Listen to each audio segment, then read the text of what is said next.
मुझे बहुत खुशी हो रही है। मैं अपने टीचर्स का थैंक यू करना चाहती हूँ कि उन्होंने मुझे इतना अच्छा पढ़ाया, हमेशा मेरा साथ दिया, बोला कि तू कर सकती है। मेरे पेरेंट्स ने मेरा बहुत साथ दिया।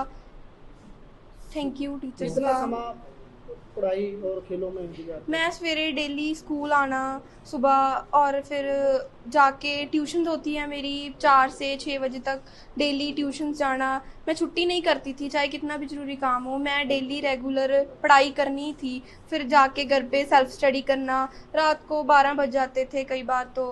और फिर सुबह 3 बजे उठती थी। मैं गेम करती हूँ फेंसिंग, मेरा उसमें भी नेशनल मेडल है। सुबह मेरी प्रैक्टिस होती है 4 से 6, डेली जाना प्रैक्टिस पे और फिर डेली स्कूल जाना। सुप्रीत का आज जब पंजाब में अनाउंस हुआ नाम के सुप्रीत ने टॉप किया है, तो कैसा लगा? मुझे बहुत ज़्यादा खुशी हुई, बहुत ज़्यादा। मुझे ऐसा तो था कि मैं मेरिट में तो आ जाऊंगी, बट मुझे इतना नहीं था कि मैं टॉप करूंगी, फर्स्ट आ जाऊंगी। मुझे बहुत ज़्यादा खुशी हुई, बहुत ज़्यादा। सुप्रीत का सपना क्या है आगे? मैंने एनडीए का पेपर भरा हुआ है, मैंने एयरफोर्स में जाना है। एयरफोर्स ही क्यों?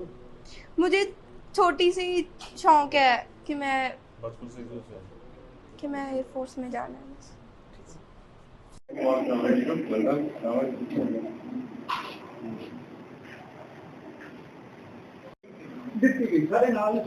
कोई नहीं ठीक है इधर आइए उधर मैडम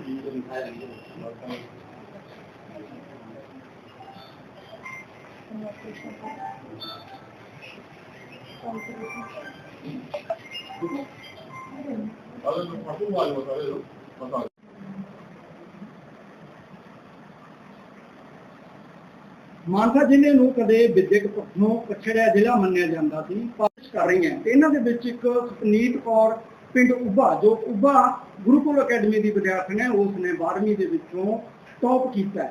नॉन मेडिकल अभी तो लाइव दे नहीं सकता मैं क्योंकि सभी लवाजों हो गए बात ही नहीं हो रही, उसकी बात नहीं हो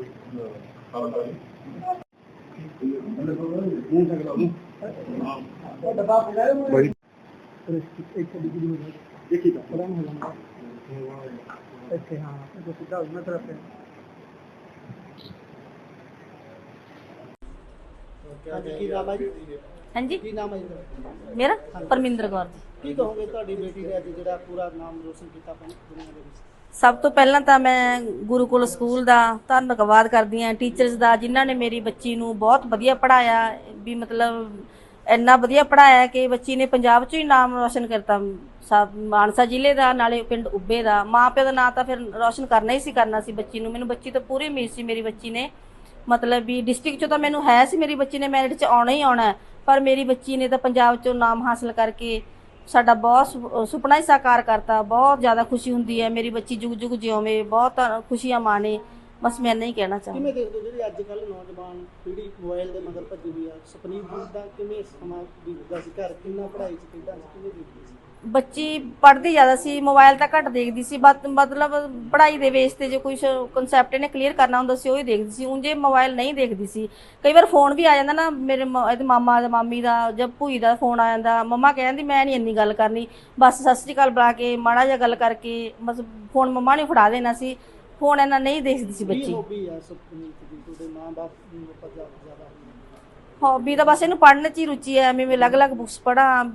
ਅੱਜ ਵੀ ਬੱਚਿਆਂ ਵਾਂਗ ਇਹਨੂੰ ਫੈਸ਼ਨ ਦਾ ਨਹੀਂ, ਬਿਲਕੁਲ ਨਹੀਂ ਸੀ, ਡਰੈਸਅਪ ਹੋਣ ਦਾ ਨਹੀਂ ਸੀ ਇਹਨੂੰ ਇੰਨਾ ਕਹਿੰਦੇ ਕਈ ਵਾਰ ਵੀ ਬੱਚੇ ਤੂੰ ਵੀ ਮੈਰਿਜ ਵਗੈਰਾ ਤੇ ਸਹੀ ਤਰੀਕੇ ਨਾਲ ਹੈ ਨਾ, ਪਰ ਨਹੀਂ, ਕਹਿੰਦੀ ਮੰਮਾ ਮੈਨੂੰ ਬਸ ਐਵੇਂ ਹੀ ਠੀਕ ਲੱਗਦਾ ਹੈ, ਸਿੰਪਲਿਸਿਟੀ ਨੂੰ ਜ਼ਿਆਦਾ ਮਤਲਬ ਪ੍ਰੈਫਰ ਕਰਦੀ ਹੈ ਬੱਚੀ ਮੇਰੀ। ਖੁਸ਼ੀ ਹੋਈ ਅੱਜ ਧੀ ਨੇ ਜਦੋਂ?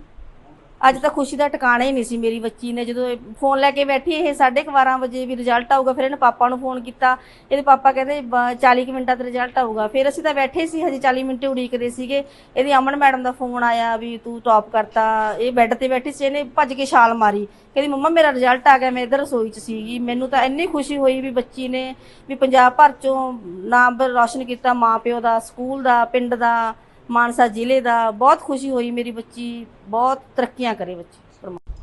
जी बोला नहीं आपकी स्कूल की बेटी ने नाम रोशन किया है पूरे पंजाब में, क्या कहना चाहता हूँ, कितनी मेहनत की है? हाँ, बहुत खुशी है मुझे कि हमारी इस बच्ची ने बहुत अच्छा रैंक हासिल किया, पंजाब में पहला स्थान प्राप्त किया है।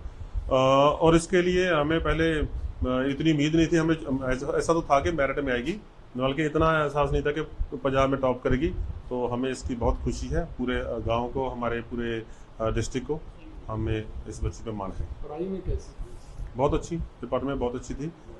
इसके अंदर काफ़ी इच्छाएं थी कि मैं पढ़ना है, इस टॉपिक को ऐसे अच्छे से क्लियर करना है, तो उसके लिए अच्छी से क्वेश्चनिंग करनी, हार्ड वर्किंग, मॉरली तौर पे पॉजिटिव रहना, तो बहुत अच्छा। शिक्षा के साथ खेलों में भी की रुचि? हाँ जी हाँ, इसने बल्कि गेम में भी अच्छा नेशनल लेवल पे मेडल हासिल किया है। पेरेंट्स क्या करते हैं? इसके पेरेंट्स दोनों टीचर हैं, उनकी सपोर्ट बहुत सी सपोर्ट रही है, हर टाइम इसके साथ हैं, उसको गेम के लिए लेके जाना, स्कूल लेके आना जाना, और एक्स्ट्रा क्लासेस भी लगवाना, सर पूरी सपोर्ट रही है उसके पेरेंट्स।